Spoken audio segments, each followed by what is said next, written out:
en un primer momento cuando empezó todo esto, ¿no? Recuerdo que aquella fecha tan icónica que nos quedó el 13 de marzo del 2020, desde el primer momento nos pareció que era algo realmente bastante atípico. Nunca me cerró que se adoptaran medidas tan extremas desde el comienzo, ¿no?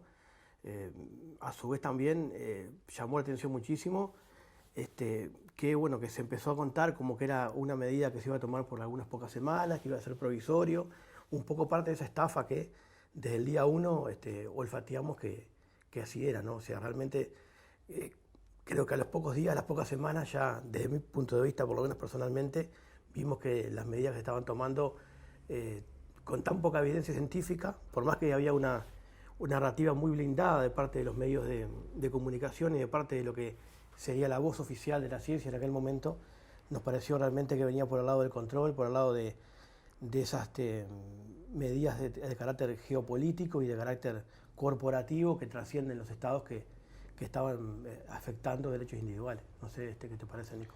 Sí, a mí me pasó algo similar.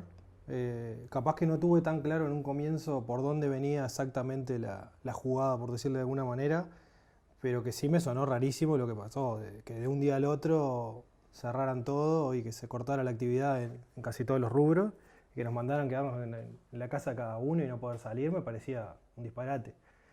Después vino el proceso de tratar de averiguar por qué y de qué se trataba exactamente esas medidas, ¿no? De dónde venían.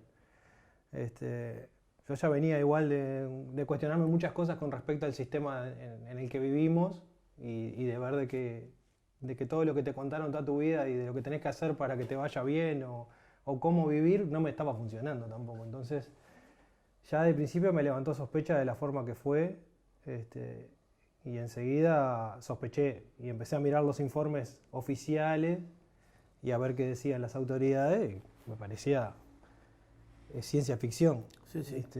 No, lo que a su vez también era muy difícil, por lo menos más allá de que personalmente uno pudiera tener, como te decía recién, esa sospecha, esa duda, yo creo que desde el comienzo, sí fue muy difícil durante varios meses poder conjuntar diferentes opiniones disonantes con esta narrativa, ¿no?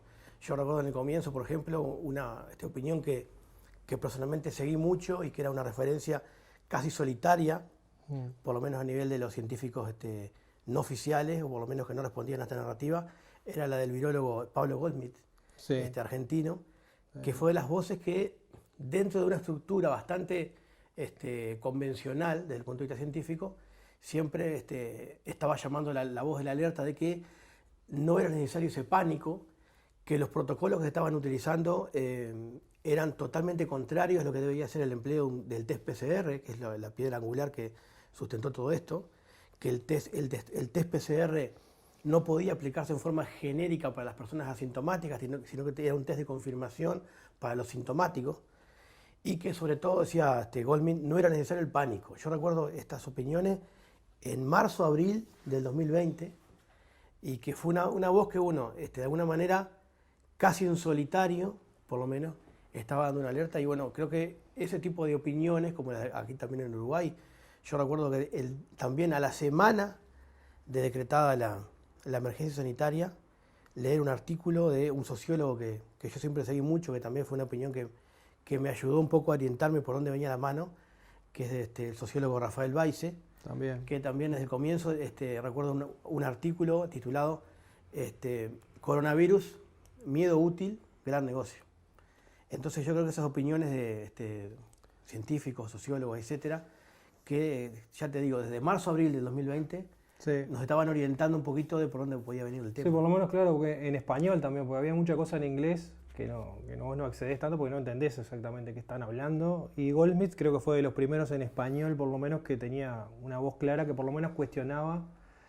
Me acuerdo que el tipo lo que decía era que, en un principio, que a mí me hizo ruido y me cerró bastante de que fuera así, de que las estadísticas que había elaborado el Instituto Johns Hopkins no tenían ningún sentido, que eso si lo agarraba un bioestadista, se daba cuenta de que no podía ser, de que estaban los números completamente inflados, que ya había pasado en una vez anterior que también habían dado una estadística y se habían exagerado muchísimo los números, Y bueno, y todo eso te iba dando la pauta de que algo raro había, de que lo que estaba pasando no era lo que te contaba. Eso fue lo que yo vi. Y bueno, ahora estamos a 3 años de eso, ¿no? O sea, creo que estamos viendo un proceso inverso ahora. Estamos como saliéndonos de ese relato y como normalizando lo que pasó y tratando de como de tapar las consecuencias de todas esas medidas que se aplicaron, de las inoculaciones. Exacto. O sea, es tremendo, lo que estamos viendo es tremendo. Bueno, nosotros creo que la gente en general que se cuestionó y dudó, somos los que tenemos la visión de lo que pasó y podemos recordar eso, porque la gente que no se cuestionó nada y se aplicó las inoculaciones y vivió su vida esquivando o siguiendo el relato oficial, al día de hoy creo que tampoco se lo están cuestionando, a no ser que hayan tenido un efecto adverso o algún problema que los haya sacudido como para cuestionárselo. Pero la población en general creo que sigue viviendo para adelante y lo que pasó que va atrás y lo que diga el informativo más que menos va a ser lo que pasó. Sí. Bueno, tenemos ahora peor la desaparición de los datos de las vacunaciones. Parece que en varios países están desapareciendo esos datos digitales de los certificados de vacunación, qué vacunas tenía la gente y cuántas vacunas se dieron, etcétera, etcétera. Son todo cosas que quedan ahí, datos, como para... No, yo creo que los que de alguna manera, por una razón u otra, tuvimos cierta conciencia de lo que estaba pasando desde el primer momento, sea por acceder a alguna información que de repente otras personas no accedían, o por algún tipo de formación previa que pudiéramos tener en estas cuestiones, o por a veces muchas personas por perspicacia también, de causarle disonancia, medidas tan extremas, tan anormales, tan contrarias a la naturaleza humana, que tampoco podían ser razonables, ¿no? Y tan desproporcionadas a todas luces, los que pudimos verlo de alguna manera, de esa manera, con esa claridad del comienzo, hoy tenemos un poco el panorama de la película completa, de ver cómo se montó la narrativa, cómo se nos dijo una cosa al primer momento, se nos habló de que había que aplanar la curva. Recuerdo esa frase al comienzo de la llamada pandemia, de que bueno, que era por unas pocas semanas para aplanar la curva provisoriamente, que todos nos íbamos a contagiar, que había que evitar que las camas de CTI se saturen, etc. Y después fueron pasando las semanas y ya la narrativa era distinta, ya no era aplanar la curva, ya era evitar contagio, ya había un contador estadístico que se transmitía todos los días en el informativo, señalando en qué departamento del Uruguay había casos o no había casos. Hasta una cuestión obsesiva de si había aparecido algún llamado caso, el famoso concepto de caso, que son únicamente... Cualquier PCR positivo. Un test de laboratorio que dé positivo, aunque no tenga síntomas, esté la persona enferma, ya era un caso. Encendía todas las alarmas y todo el pánico. Entonces ya fue la narrativa cambiando, hasta después transformarse en la locura de la vacunación, casi compulsiva, que bueno, Claro, fue preparando el terreno para el miedo en la gente para que buscaran la solución que les proponían, que era esa. A través de una vacuna te ibas a salvar de todo ese terror que te habían mostrado, que podías vivir y que te podías morir. Realmente el temor a la muerte fue lo que llevó a la mayoría a tomar la solución que les proponían, que era esa. Salvate de esta manera. Sí, el miedo era el eje central de esto, ¿no? La inoculación de miedo, que era la única manera de llegar sí o sí a esa especie de compulsión a la vacunación. El miedo era necesario inocularlo de comienzo, como se cancelaron cualquier tipo de opinión diferente, que fueran en sentido inverso a ese miedo, y se desecharon cualquier tipo de tratamiento, de opción terapéutica que no fuera cruzarse de brazos y esperar la vacuna. Porque ese es otro tema también que es importante recordar. Al inicio, cualquier opción terapéutica que se estaba manejando, como por ejemplo la ivermectina o la hidroxicloroquina, etc., fueron también, a pesar de que había muchos estudios descartadas clínicos... y demonizadas. Exactamente, descartadas completamente y demonizadas, porque haber dado la posibilidad de utilizar esas terapéuticas no hubiera permitido la autorización emergencial, de uso emergencial, de la vacuna. Entonces también eso se descartó del comienzo para propiciar la vacunación como única opción. Lo otro que me parece importante señalar, ¿no?, es cómo se fue generando, a partir de esas políticas tan autoritarias, tan unidireccionales que se fueron adoptando, una grieta social verdaderamente, ¿no? Porque estaban por un lado los creyentes, los seguidores, los devotos de esa narrativa única, y después, casi al margen de la sociedad, los que teníamos un pensamiento diferente, ¿no? Que en realidad se privó el debate, se privó la posibilidad de generar una discusión de ideas que realmente pusiera en tela de juicio todo lo que estaba haciendo, y se generó una sensación de supremacía moral de unas personas respecto de las otras, ¿no? Yo creo que cuando se implementaron las medidas de vacunación, más allá de que legalmente no eran obligatorias las inoculaciones, había sí a nivel mediático, a nivel del manejo que hacían las empresas, por ejemplo, que hacían los diferentes estamentos sociales, había esa cuestión de que aquel que optaba por vacunarse moralmente era superior al que no lo hacía, y que el que no lo hacía no estaba siendo empático con el resto de la sociedad, o no estaba siendo no estaba tomando solidario, no estaba siendo solidario, exactamente, solidario con los demás, ¿no? Entonces yo creo que eso generó realmente una grieta, cuando en realidad los que optábamos por no vacunarnos, lo que estábamos haciendo era defender la integridad de nuestro cuerpo, en realidad, y sí, haciendo uso de nuestra libertad. Haciendo uso de nuestra libertad, casi que el derecho más originario que tenemos es el derecho justamente a decidir qué es lo que ingresa o no a nuestro organismo y cómo preservamos nuestra... ¿Te acordás que la calle dijo la vacuna no va a ser obligatoria?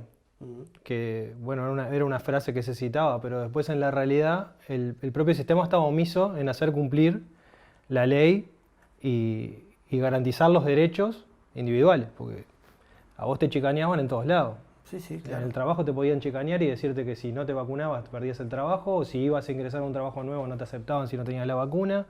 Si querías ingresar a un local de esparcimiento, de, no sé, a ver una película, a ver una música, lo que fuera, después que se levantó la primera cuarentena tampoco podías ingresar. O sea, tenías un montón, si querías viajar tampoco podías viajar. Si tenías que viajar por trabajo, más tenías que vacunarte porque no podías viajar. O sea, tenías 1000 chicaneos en los cuales el Estado miraba para otro lado y los privados aplicaban el embudo para llevarte a vacunarte por necesidad, porque de repente si es un tema laboral o una actividad que vos desarrollás que la tenés que hacer para mantener a tu familia, de repente no le quedó opción a mucha gente, se tuvo que vacunar aunque no quería. Sí. Únicamente por el chicaneo que permitió el propio sistema, ¿no? Bueno, eso es otro dato que a mí me hizo mucho ruido. Que el presidente diga eso y que el Poder Judicial y todos los sistemas de control que hay para garantizar los derechos individuales, ninguno funcione y ninguno tenga nada que decir sobre eso, me pareció raro y como a tener en cuenta, porque vos te das cuenta en el mundo que estás viviendo, ¿no? Sí, sí. Donde se dice una cosa, donde está escrito incluso en la Constitución y en la ley, y después no se controla ni se actúa en consecuencia. Se supone que vivimos en ese sistema, ¿no? Que nos garantiza esos derechos y libertades. Sí, sí, yo creo que hubo una realidad a nivel legal, o sea, esa premisa, la vacunación no es obligatoria. Incluso recuerdo al ministro de Trabajo en aquel momento decir que era ilegal que un empleador exigiera la vacunación, claro, al trabajador. Incluso el debate si se vacunaban o no se vacunaban el personal de salud, y el presidente de la República decir, ni siquiera para el personal de salud va a ser obligatoria la vacuna. Eso en el plano teórico, pero en el plano práctico la coacción era permanente. O sea, prácticamente se nos estaba diciendo, bueno, esto viene para quedarse, la vacuna se va a pedir para todo, no vas a poder salir del país, no vas a poder salir de tu casa. Sí.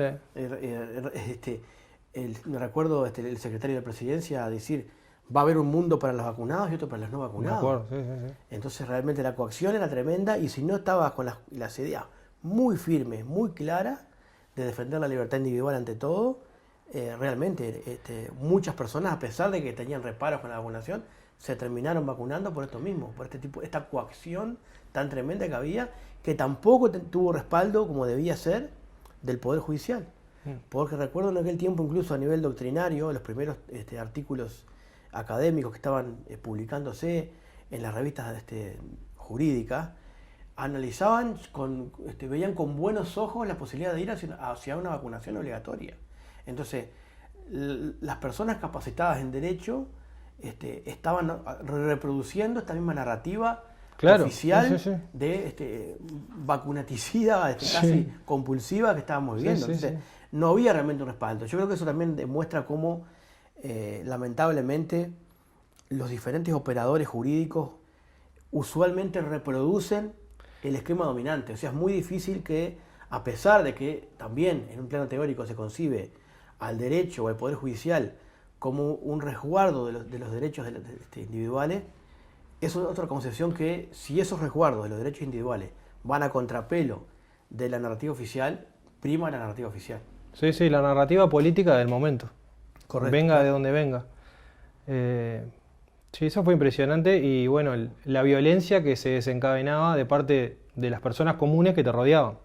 Eso es lo que me acuerdo yo a nivel personal que me pasó, de que te agredieran porque vos no querías vacunarte, o sea, porque tenías una opinión distinta y porque querías ejercer tu libertad de no aplicarte un medicamento para el cual tenías que firmar una renuncia a hacer una demanda a nivel internacional al laboratorio, lo cual ya a mí me prendía todas las alarmas sin saber absolutamente más nada. Solo con eso ya a mí me prendía la alarma de que algo raro estaba pasando, porque no es algo que tenga sentido. Tiene sentido únicamente que el que te está proporcionando ese medicamento sepa que eso después a vos te va a causar algún efecto y vas a ir a reclamarle. Entonces te va a hacer firmar un papel para que vos no reclames. Y bueno, te llevaba a la categoría de paria, prácticamente, de irresponsable, de insolidario. Y bueno, y las capas de propaganda estaban en todos los estamentos, como decís vos, en lo jurídico, en lo científico, en lo mediático. En todos lados había un operador diciendo que esto que se estaba haciendo era lo mejor que se podía hacer. Exacto. Sí, En este contexto de gravedad, entre comillas, teníamos que hacer esto y teníamos que apoyarlo porque era la mejor forma de sobrellevar esta pandemia, entre comillas. Sí, a mí personalmente me tocó vivirlo en el ámbito del fútbol de interior. Yo soy presidente de la Liga de Fútbol de Florida y en aquel momento recuerdo cuando estaba la plena discusión de la aplicación del llamado pase verde. Bueno, tuvimos que alzar la voz porque era un imperativo de conciencia hacerlo. Incluso anunciamos que íbamos a poner nuestro cargo a disposición y íbamos a dejar el puesto de presidente de la Liga de Fútbol si se aplicaba el pase verde. Y fundamentamos que el pase verde era absolutamente discriminatorio, que era contrario a la legislación. En realidad el pase verde, si uno después hace un análisis retrospectivo, nunca tuvo fundamento legal el pase verde.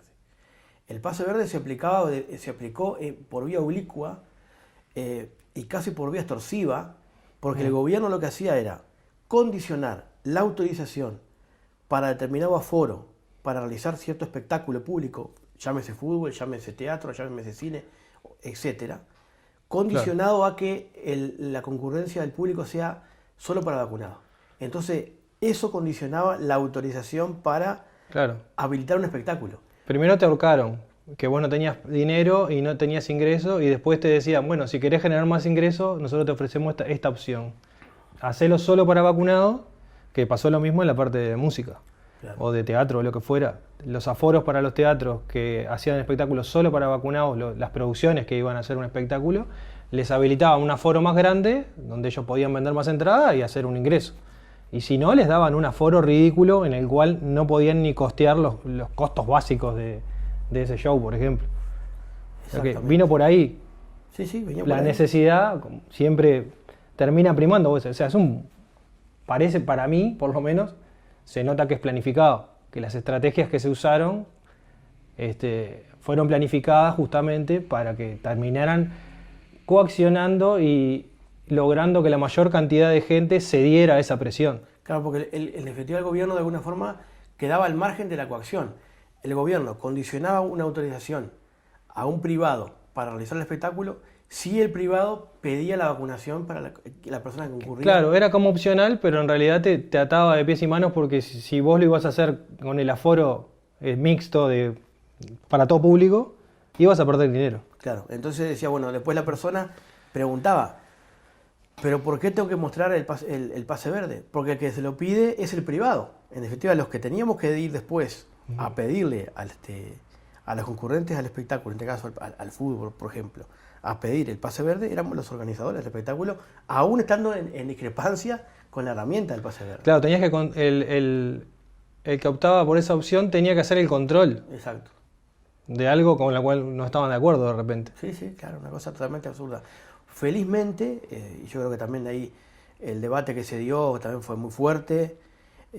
Y bueno, el pase verde tuvo una aplicación muy corta en el tiempo, realmente fueron un par de meses, por lo menos en el ámbito del fútbol del interior, fueron un par de meses que se aplicó, y se aplicó de manera muy irregular, porque también el control era inexistente, no se podía aplicar.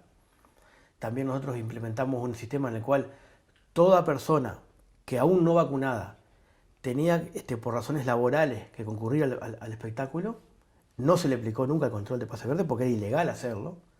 Entonces en los hechos prácticamente fue letra muerta, felizmente. En ese sentido creo que... Me acuerdo de los gimnasios también, los gimnasios fueron otros que se negaron a... La asociación de gimnasios también fue otro de los que por lo menos se pusieron firmes frente a la imposición de tener que controlar a sus propios clientes en algo que no consideraban que fuera legal. Y prácticamente creo que los gimnasios no llegaron nunca... No lo aplicaron porque ellos se asesoraron jurídicamente y lo que declararon fue eso, que ellos no podían hacer algo que es ilegal. O sea, pedirle a alguien un certificado que implica una situación, su situación de salud, digamos, sea cual sea. O sea, vos no tenés por qué negarle la entrada a alguien por ningún tipo de tratamiento. Si hace un tratamiento médico, no lo hace. En aquel momento estaba todo patas arriba justamente por lo que veníamos hablando. O sea, había operadores jurídicos, científicos, en todos los rubros posibles, diciendo que esto estaba bien aplicado y que era sano y que era lo mejor que se podía hacer. Y bueno, y la gente que solamente se informaba desde los medios masivos, nada, reproducía el mismo discurso y se te ponía en contra, básicamente. Cuando vos en realidad estabas intentando razonar lógicamente y que se aplicara la Constitución, la ley y los derechos individuales, ellos pensaban que vos eras un irresponsable y un insolidario que estaba arriesgando la vida de ellos y de sus hijos, ponele. Sí, los que no estábamos de acuerdo con esa vacunación compulsiva éramos considerados casi que lunáticos, irresponsables, insolidarios. Realmente fue una grieta social que se generó, que dificultó en muchas ocasiones la convivencia social. Esa cuestión también de delatar, de señalar al que pensaba distinto, que lo tuvimos que vivir durante un buen tiempo. Y bueno, esa intolerancia también de que aquel que no estaba de acuerdo con la opción personal que se tomaba, consideraba un riesgo contra la salud pública a los que no nos vacunamos. Recuerdo opiniones de expresidentes de la República de nuestro país decir que los no vacunados eran una especie de espoleta peligrosa que andaba circulando. Una cosa absolutamente disparatada que yo creo que el tiempo va a poner las cosas en su debido lugar. Sí, bueno, y a nivel mediático ni hablar, que creo que no sé si vale la pena citar, pero hubo declaraciones de muchos periodistas, entre comillas, de decir que, no sé, que los que no estaban vacunados tenían que meterlos en, no me acuerdo, en una jaula, en una cámara, no sé qué, aislarlos y bueno, que se jodan, si no se vacunaron que no puedan acceder a nada. Porque no tienen argumento para ser libres de optar. No tienen argumento, tienen que vacunarse y ya está. No, y lo llamativo es cómo, pienso que en algún momento se va a dar, pero que no haya un acto de sinceramiento, de decir, bueno, nos equivocamos o fuimos desproporcionados en la forma que se reaccionó frente a las personas que optaron por un camino distinto al hegemónico. Fíjense que al día de hoy hay personas que se han dado hasta 5 dosis en un año. Entonces una cosa demencial por completo. Cuando se habló en un comienzo que iban a ser 2 dosis, se siguió vacunando compulsivamente.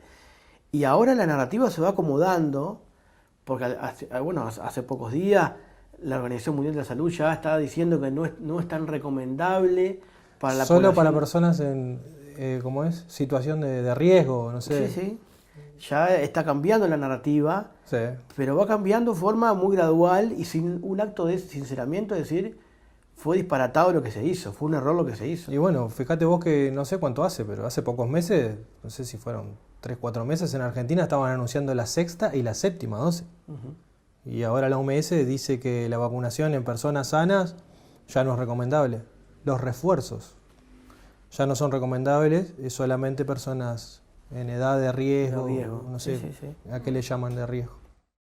Desde el punto de vista jurídico, en nuestro orden normativo tenemos lo que se llama un Estado social de derecho, que tiene plena vigencia los derechos individuales, ¿no? Los derechos sociales e individuales.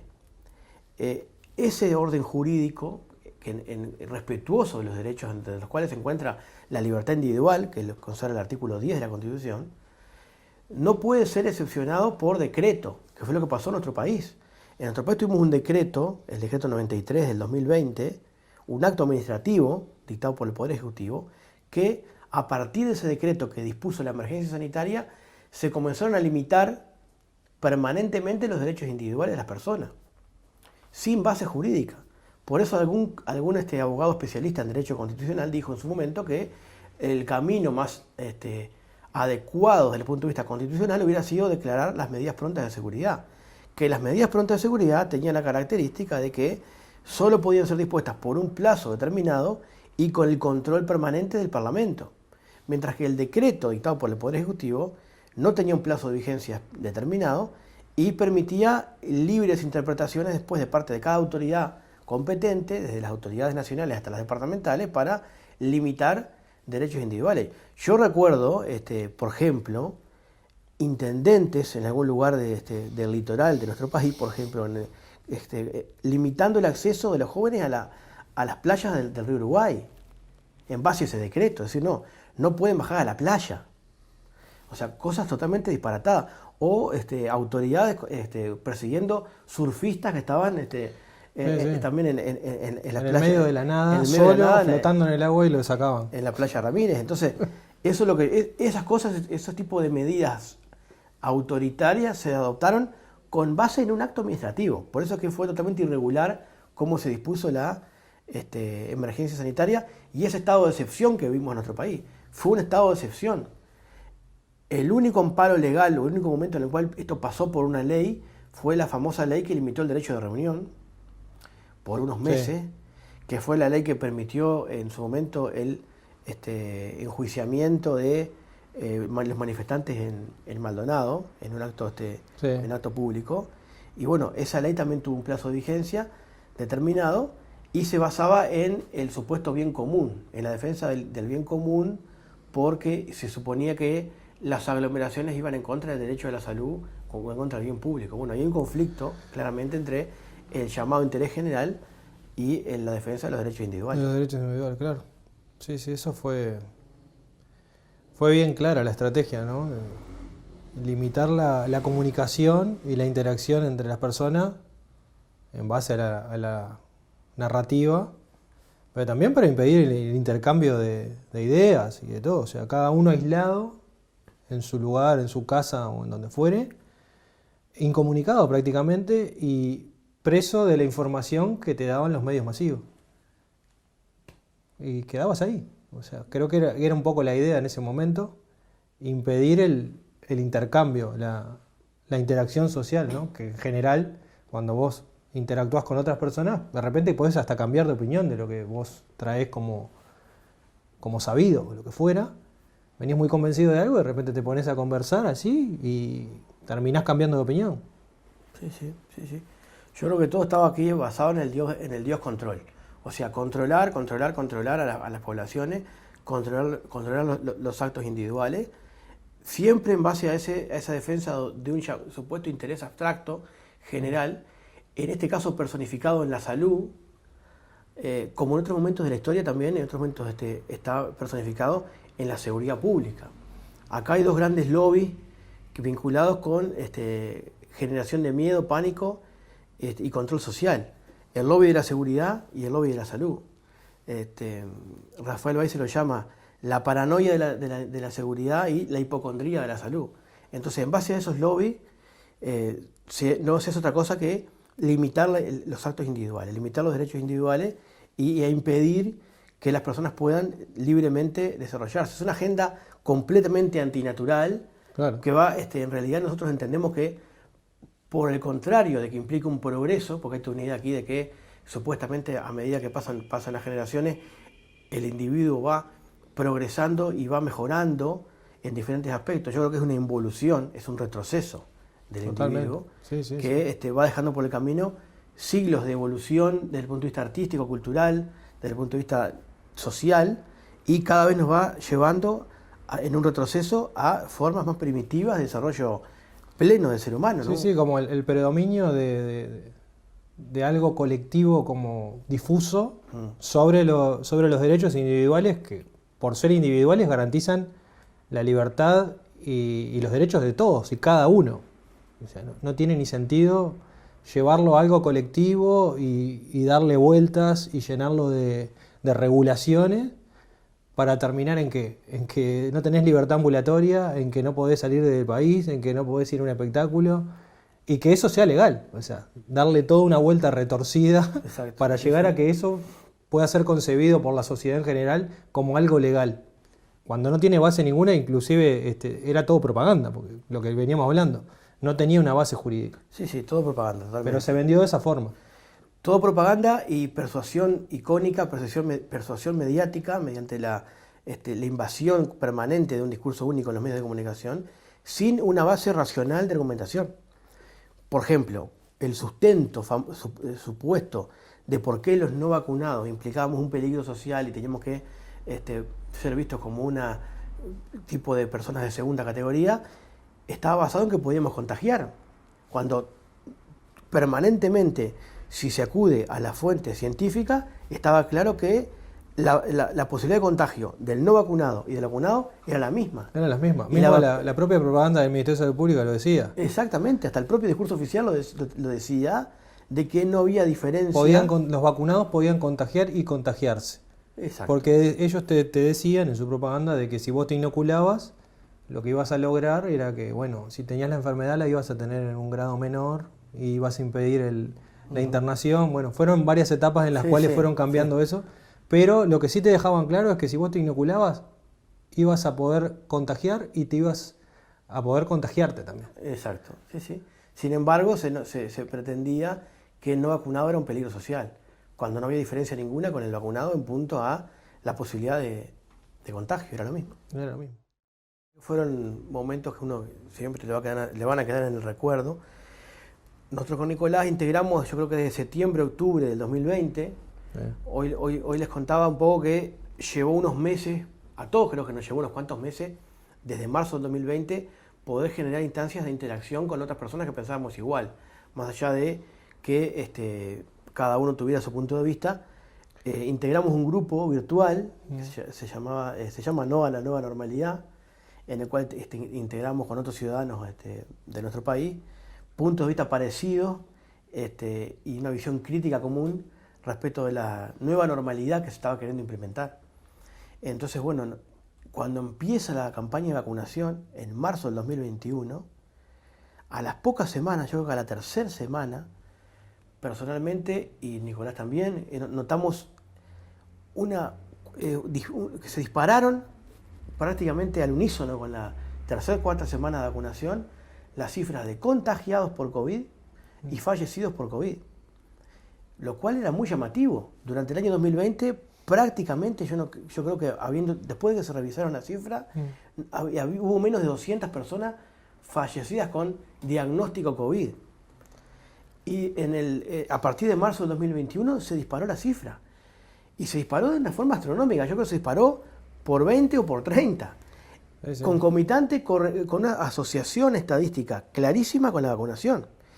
Y eso se dio en todos los países que empezaron a vacunar. Yo recuerdo ejemplos claritos como el de Chile, por ejemplo, que era muy parecido al de Uruguay, y un montón de países más que estaban... Nosotros en aquel momento no teníamos a ciencia cierta el dato, porque no estaba, no existía todavía. Se hablaba, y acá, bueno, en Uruguay, lo que se hablaba Vox Populi, y lo que nos enterábamos por gente que estaba en otros departamentos incluso, de que estaba habiendo muchas muertes, o sea, que había muchos fallecidos, más de lo común.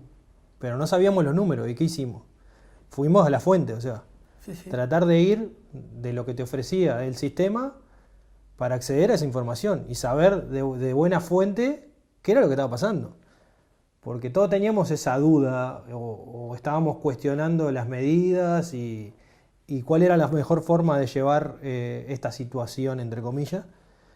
Pero para poder contrastarlo y mostrárselo a la gente que estaba siguiendo ese relato oficial y que a nosotros nos consideraba prácticamente paria, necesitábamos un dato oficial para poder darle credibilidad frente a ellos, más allá de que nosotros pudiéramos saber por datos extraoficiales cosas.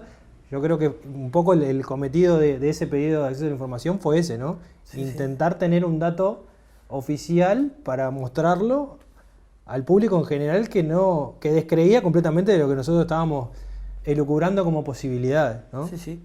Algo así. En ese pedido de información pública, sobre todo se pedían dos cosas. Que se informara exactamente la cifra de mortalidad global que había en nuestro país, lo cual no estaba publicado. Algo increíble que en pleno desarrollo de una supuesta pandemia, el Ministerio de Salud Pública publicaba los datos de los fallecidos con diagnóstico COVID, pero no teníamos publicación de los fallecidos globalmente, o sea, de cómo impactaba la llamada pandemia en la mortalidad global. Mortalidad total. En la mortalidad total. Si había exceso o no había exceso de mortalidad. Claro. Eso el Ministerio de Salud Pública no podía saberlo en tiempo real. O sea, sabía los fallecidos COVID, pero los fallecidos no COVID, que era la inmensa mayoría, no los tenía permanentemente monitoreados como debía ser en una supuesta pandemia. Eso es lo primero que pedimos.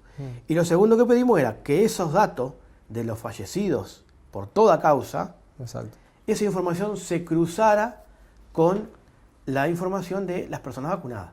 O sea, cuántas de las personas que estaban falleciendo en Uruguay por toda causa habían recibido 1 o 2 dosis de las llamadas vacunas COVID. Eso es lo que estamos pidiendo de información. ¿Y de qué laboratorio? Y de qué laboratorio eran en cada caso. Nosotros hicimos el pedido, el Ministerio de Salud Pública se tomó todo el plazo, pidió incluso prórroga del plazo legal, y luego contesta que no podía dar esa información porque no estaba disponible, que ellos no tenían la información de la mortalidad global, que había que esperar a cerrar el año 2021 para recién poderla proporcionar, porque ahí era cuando la llamada Unidad de Estadísticas Vitales depuraba los datos, y que tampoco podía dar la información de cuántas de las personas fallecidas estaban vacunadas o no, no solo porque no tenía los datos, sino porque no los iba a tener nunca. Eso es lo más llamativo. Yo recuerdo a la abogada del Ministerio de Salud Pública en el juicio después que hicimos, decirle al juez, mire que esta información, por más que la justicia condene a darla, el Ministerio no la va a dar porque no cruza la información. El Ministerio de Salud Pública no produce información que no tiene, decía la abogada del Ministerio, y no va a cruzar la información entre la base de datos de las personas fallecidas y las vacunadas. Frente a ese planteo del Ministerio que rechazó dar la información, hicimos un juicio, una acción de amparo prevista por la ley, en estos casos específicos de acceso a la información pública, en el cual realmente tuvimos audiencias muy interesantes, que recuerdo que se hacían por Zoom. Bueno, fue en la presencial que la abogada le dice eso, el juez le contesta, le pregunta, ¿al ministerio no le interesa cruzar esos datos? Porque es lo más lógico, si vos estás monitoreando la situación de una pandemia en la cual estás aplicando una vacunación experimental o con autorización de emergencia, lo más lógico es que vos hagas un seguimiento en tiempo real de lo que está pasando, porque capaz que te estás equivocando. Eso debería ser un Ministerio de Salud Pública que cuida a sus ciudadanos, teóricamente. Pues no, según la abogada del Ministerio, esos datos no se cruzaban y la encargada del Departamento de Estadísticas Vitales nos dijo que ella podía cruzar esos datos, pero tenía que tener una orden del ministro para cambiar su forma de trabajo, y si no, ella tenía que ejecutar su tarea siempre igual como la venía haciendo de años antes. O sea que la tarea del Departamento de Estadísticas Vitales no había variado en nada a pesar de la situación de pandemia. O sea, cada uno que saque sus conclusiones de cuál era el objetivo de no cambiar en absolutamente nada, cómo se llevaba la cuenta y qué datos se cruzaban, dadas las circunstancias en las que estábamos. Sí, sí.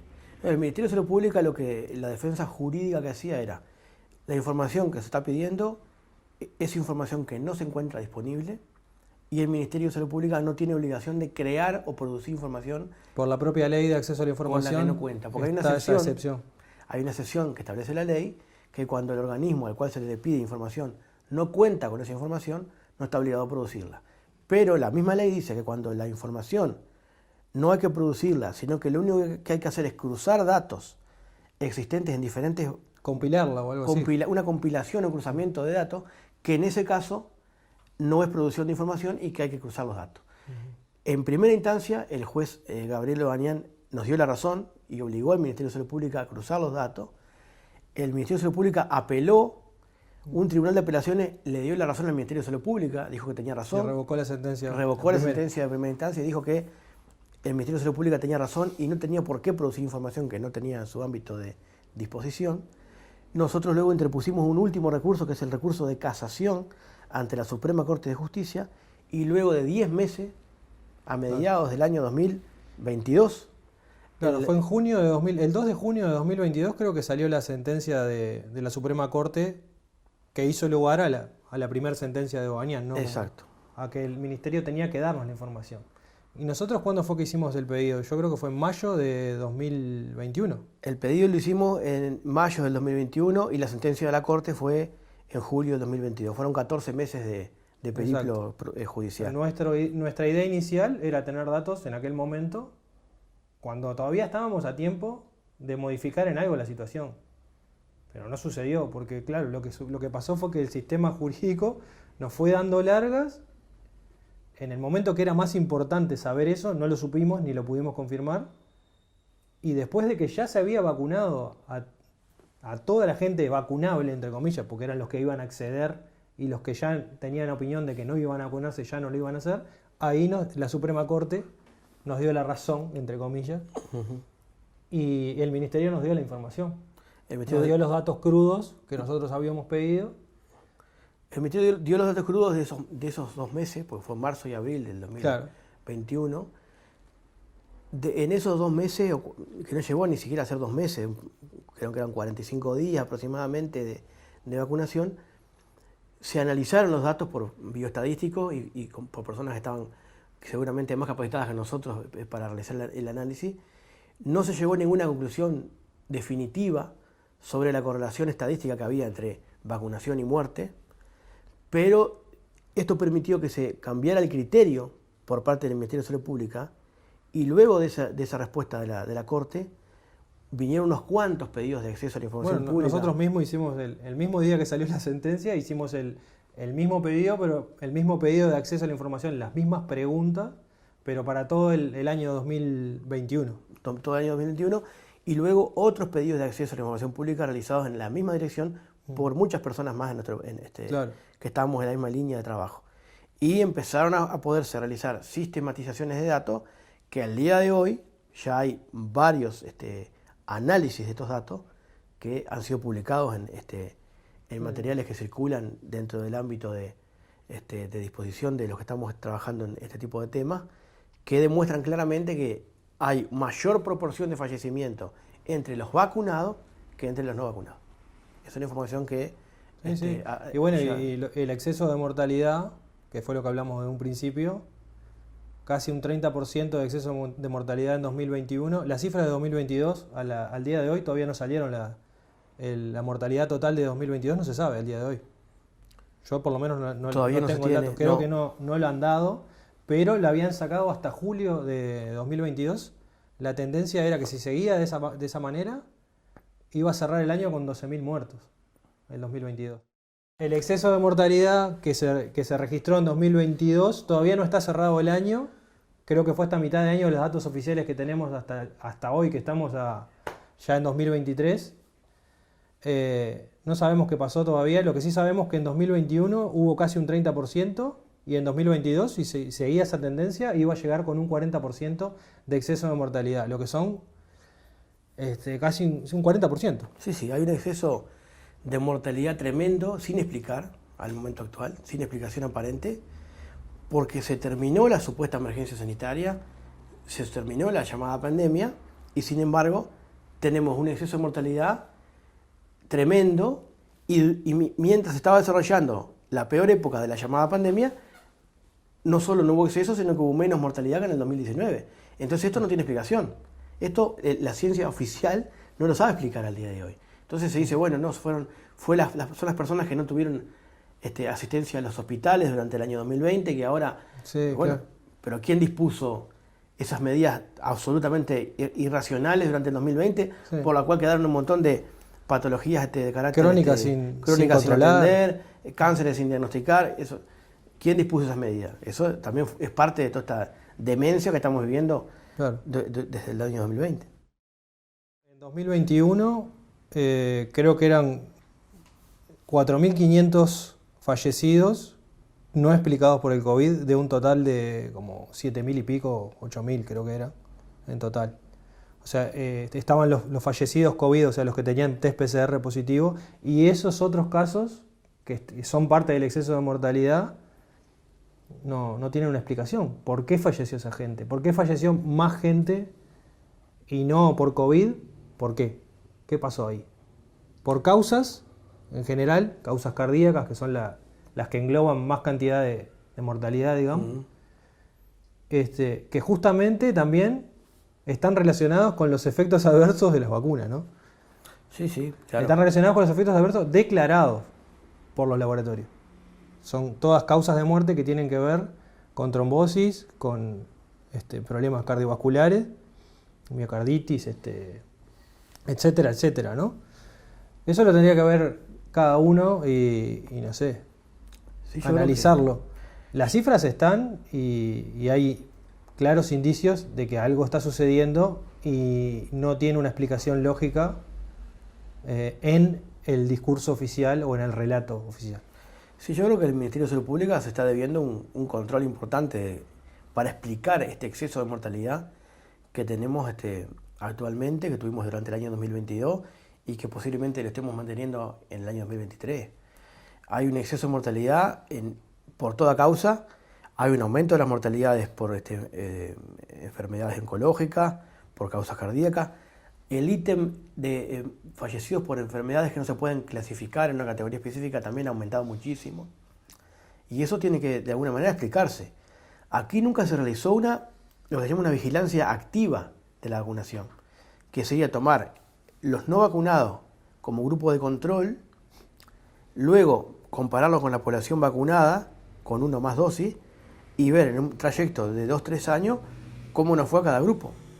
Ese estudio el Ministerio de Salud Pública lo tiene que hacer, y bueno, yo creo que a partir del cambio de jurisprudencia administrativa del Ministerio, en el cual ahora sí está obligado a cruzar la información entre el fallecimiento y la vacunación, este control en algún momento se va a tener que hacer con este trayecto de 3 años, o más de 3 años, y realizar conclusiones que en algún momento se van a caer por su peso. Yo creo que no por casualidad la narrativa tan rápido ha tenido que recular, porque realmente yo creo que fue esta forma de que se ha ido desmontando muy rápidamente la narrativa.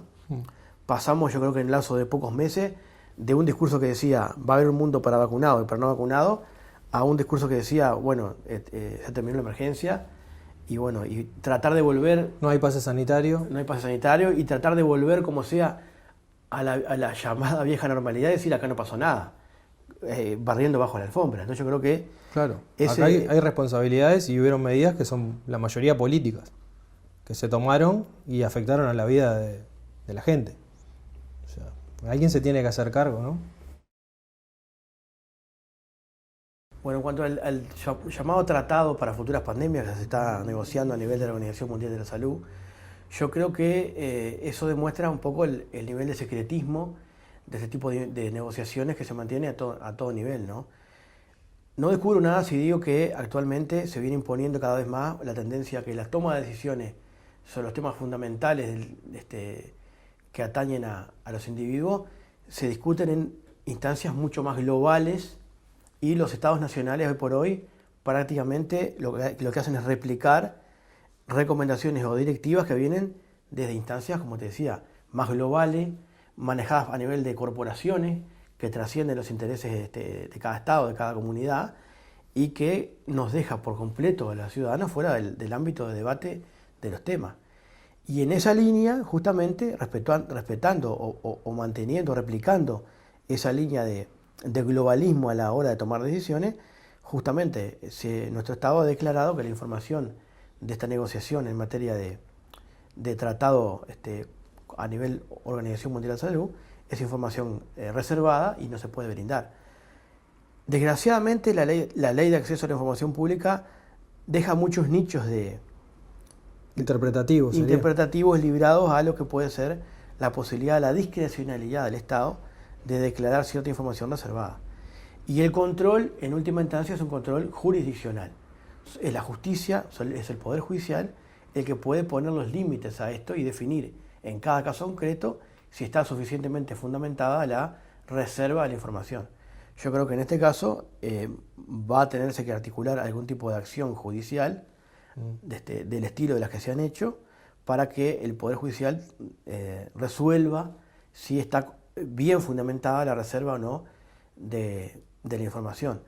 Desgraciadamente uno no es demasiado optimista en cuanto a lo que puede el Poder Judicial realizar en este caso.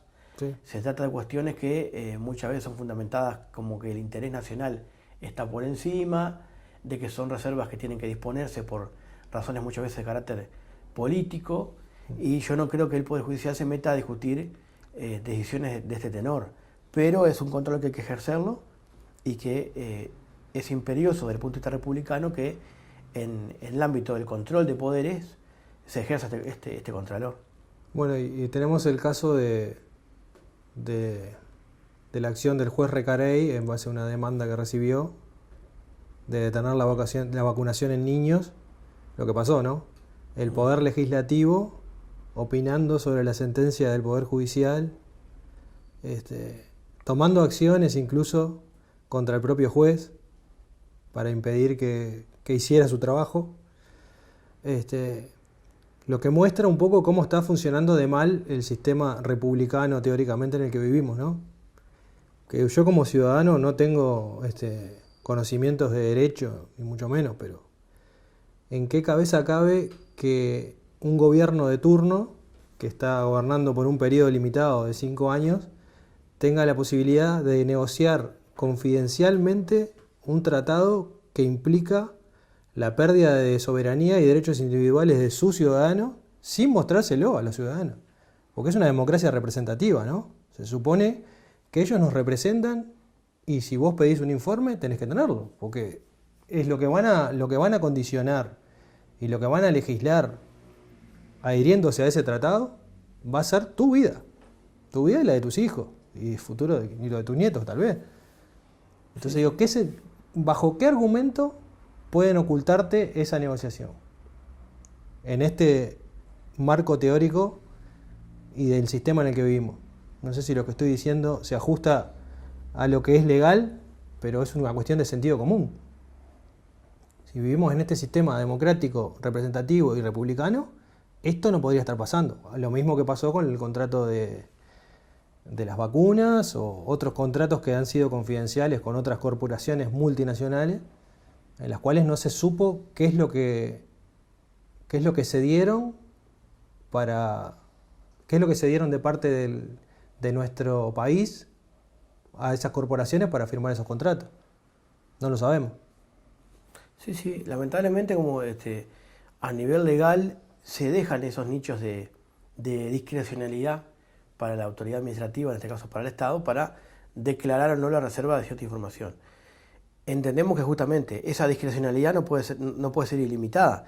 Tiene que haber una fundamentación clara de por qué esa información no es accesible a toda la ciudadanía. Tiene que estar muy bien fundamentado, bueno, cuál es el interés del Estado que estaría comprometido si esa información se hace pública. Y bueno, y eso tiene que ser discutido a nivel judicial. Yo creo que está en el debe de nuestro Poder Judicial realizar ese control y limitar un poco esas posibilidades que tiene el Estado de, en este caso, pasarle por encima al sistema republicano y a los derechos. El acceso a la información de los ciudadanos en negociaciones que comprometen directamente sus derechos más básicos y libertades, ¿no? Porque vamos a lo que es. No están negociando una cosa lateral que no afecta la vida de la mayoría. O sea, están negociando cuestiones que hoy o mañana la OMS puede decretar una pandemia a nivel mundo y decirte que vos no podés salir de tu casa o que no podés hacer o moverte o lo que fuera de acuerdo a sus reglamentos internacionales, pasando por arriba de la ley de acá.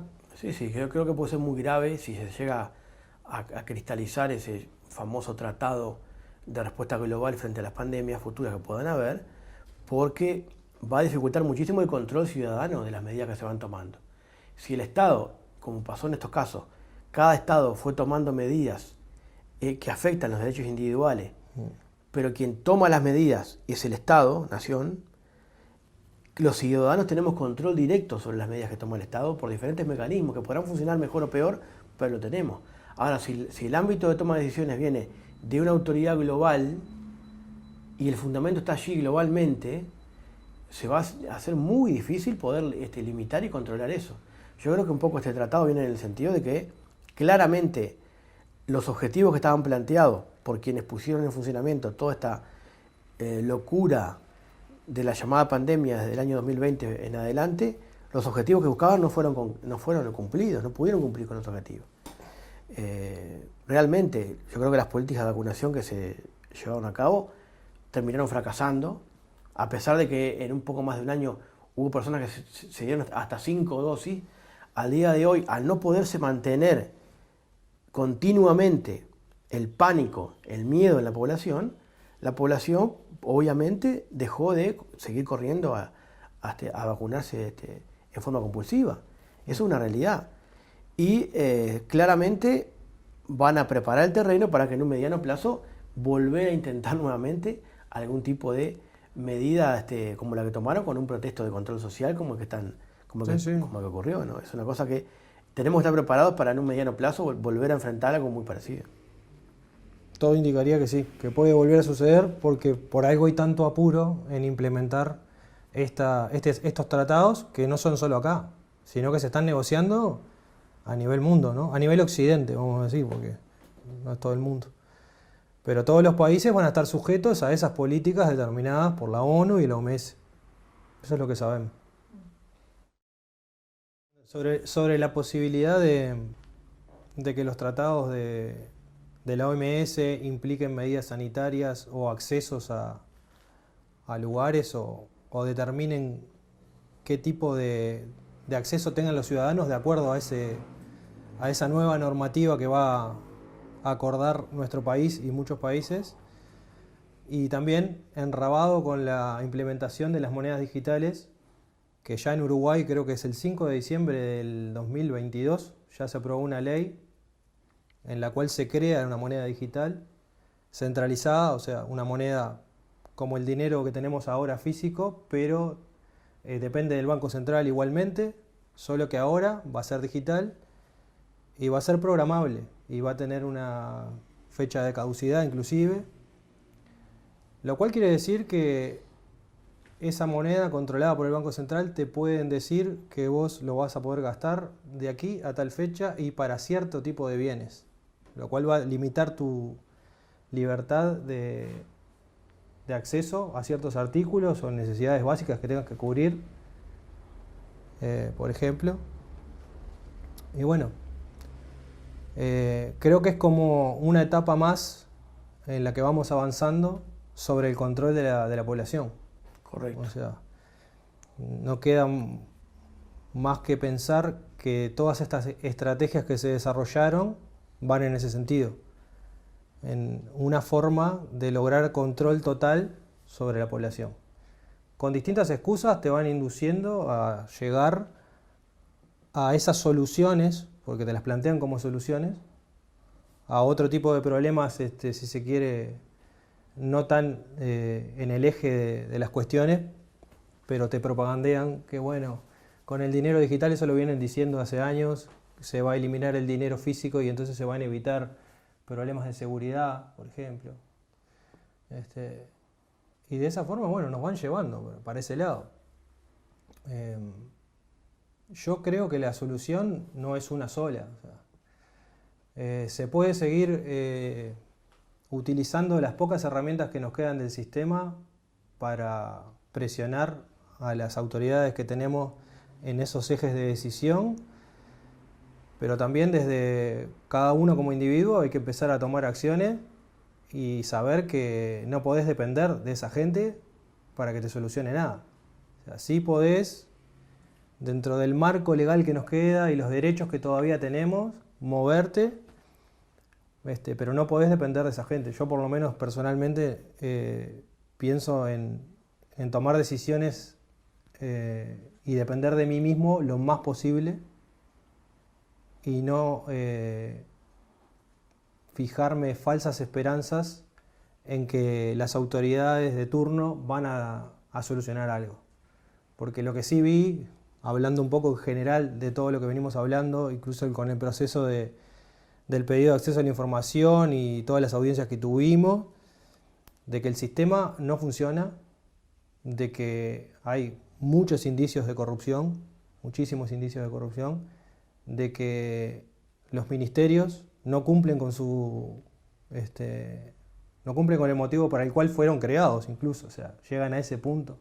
En el caso del Ministerio de Salud Pública, estar omiso en el control y en el monitoreo de los fallecidos con respecto a la vacunación, que fue el problema que nosotros quisimos acceder a información y no nos la brindaron. Me parece que es un indicio claro de que hay corrupción y de que el sistema no está funcionando. Entonces vos no podés poner tus esperanzas en que el sistema te va a salvar de algo. O sea, el sistema, digo, político, gubernamental y bueno, hay que manejarse un poco también con la libertad que nos queda y tratar de no depender justamente de eso, depender de que el sistema te valide para comer o para tener tus necesidades básicas cubiertas. Sé que es difícil, pero bueno, hay que empezar a intentar generar alternativas de funcionamiento entre pares y no depender más de esta gente que tenemos encima, que en general yo lo que veo es que no defienden nuestros intereses, sino que están operando para intereses foráneos, o sea, no de este país ni siquiera. Y bueno, cada uno verá o investigará o no sé, leerá la situación como mejor le parezca. Yo eso es lo que veo a nivel personal y es lo que pienso hacer. Sí, totalmente de acuerdo que se trata de todas ellas medidas que van dirigidas al mayor control de las poblaciones. Tanto el tema del tratado para reaccionar en forma al unísono en caso de que haya futuras pandemias, como las propuestas de una moneda única, van en la misma línea. En una línea que se viene desarrollando desde hace ya varias décadas. Yo creo que esto ya viene de hace un buen tiempo, con el tema de, como decíamos hoy, el tema de la hipocondría de la salud, por ejemplo, y la paranoia de la seguridad, que son lobbies corporativos que se han utilizado como excusa para controlar las poblaciones. Y es un control que se da a nivel geopolítico y que se da a nivel global y que ha tenido diferentes etapas. Yo recuerdo que a principios de este siglo XXI el gran tema era la lucha contra el terrorismo. Y con la excusa de la lucha contra el terrorismo también se limitaron muchísimo los derechos individuales a nivel global. Y luego vino el intento de la gripe H1N1, que no salió muy bien para los intereses corporativos multinacionales y globales, pero fue un intento que se trató de realizar. Y cada vez han ido perfeccionando más los métodos para que estos intereses globales corporativos puedan ir limitando progresivamente las libertades individuales. Yo creo que es una lucha que se va a dar en diferentes ámbitos. No hay un plano único, está el plano individual de lo que cada uno puede hacer en su cercanía, en su contexto, en discutir esto, en concientizar a los que tenemos más cerca, en difundir ideas que vayan en un sentido contrario a estas ideas globales que se están queriendo imponer. Y después está la batalla a nivel global, o sea, es un problema global que en cierta medida debería tener una respuesta, una contrarrespuesta global también. Y bueno, habrá que ver si se forma a más radical sea el grado de limitación de los derechos individuales y a más radical sea el avasallamiento que se quiera realizar, va a poder nacer una respuesta global también multinacional frente a esto, que vaya en la línea opuesta. Toda reacción, históricamente, a modo de péndulo, ha tenido su contrarreacción. Entonces no se puede llevar a tensionar a tal extremo la invasión del ámbito de autonomía individual sin que los que apreciamos claro. Los que apreciamos esa libertad individual, de alguna forma no organicemos una respuesta global frente a este intento también global de invadir las soberanías y las libertades. Entonces creo que por la fuerza de los hechos se va a formar en algún momento una respuesta global. Hay que ver si estamos yendo a mantener ese viejo esquema de mundo unipolar o vamos a un mundo también multipolar en el cual puedan haber diferentes visiones que se puedan sopesar unas con las otras y equilibrar. Así que bueno, es un tema también geopolítico y global que va a tener en algún momento una dialéctica global, por lo cual yo creo que estamos en definitiva en un cruce de caminos, en una etapa de realmente crítica que va a desembocar o en mayor control cada vez o en algún momento una reacción inversa. Creo que ya está sucediendo eso. Ya está pasando de que hay reacciones claras en otros países incluso contra las medidas de control, como por ejemplo los de los agricultores de Holanda, por ejemplo. Es un ataque a la soberanía alimentaria, ¿no? La prohibición de plantar o la prohibición de cultivar de cierta forma o de otra y de limitar del uso de los recursos naturales. Eso ya ha tenido una respuesta categórica en contra y no lograron imponer lo que pretendían imponer. Así que bueno, nosotros por lo menos sabemos de qué lado vamos a estar. Y bueno, lo que hagan cada uno está en su conciencia, ¿no?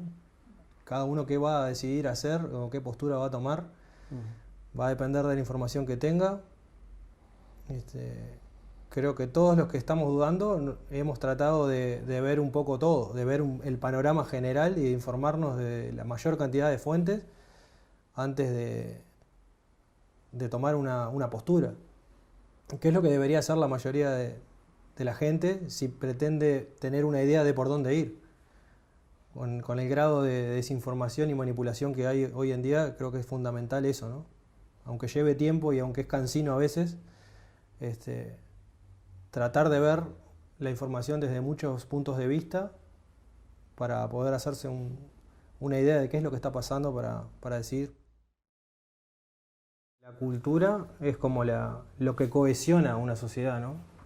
Y bueno, ya se sabe de que los ingenieros sociales que trabajan para controlar poblaciones utilizan ese recurso justamente para eso, para lograr desunir la sociedad y en la desunión dominar. Y básicamente es eso. Si nos sacan todo lo que para nosotros es común, todo lo que tenemos en común, digamos, que después es muy difícil que vos puedas interactuar con el que tenés al lado, ¿no? Y la sustitución de nuestra cultura regional, si se quiere, por una cultura globalizada que en todas partes se inocula para que todos lados sea igual. Y ahí se va a perder todo. O sea, y van a ser todas esas personas o esas nuevas generaciones van a ser mucho más dominables que las anteriores. Son estrategias de ingeniería para mí, desde el lado que yo lo veo.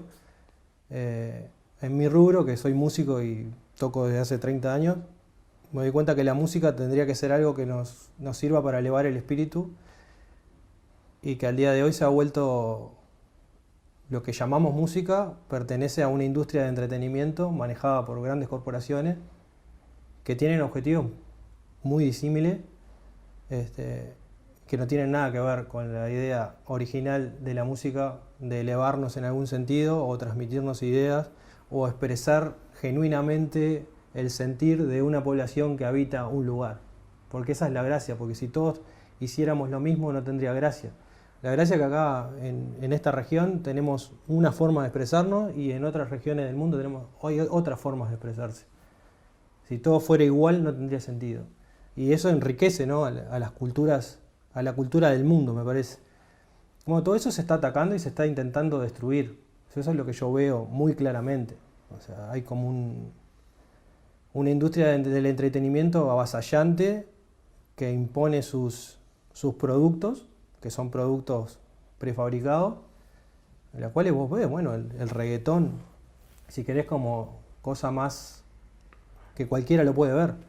O sea, en los últimos 20 años el crecimiento de ese género, que es completamente degradante para cualquier ser humano a nivel armónico, rítmico y los mensajes que trae, es completamente degradante. O sea, no tiene nada positivo que le puedas encontrar, por lo menos dentro de esos productos. Tal vez haya gente que haga en ese ritmo, porque sigue siendo un ritmo o un género, haga algo que pueda ser interesante, no lo sé, pero lo que hay como masivo es todo todo va por el mismo lado, en una degradación del ser humano.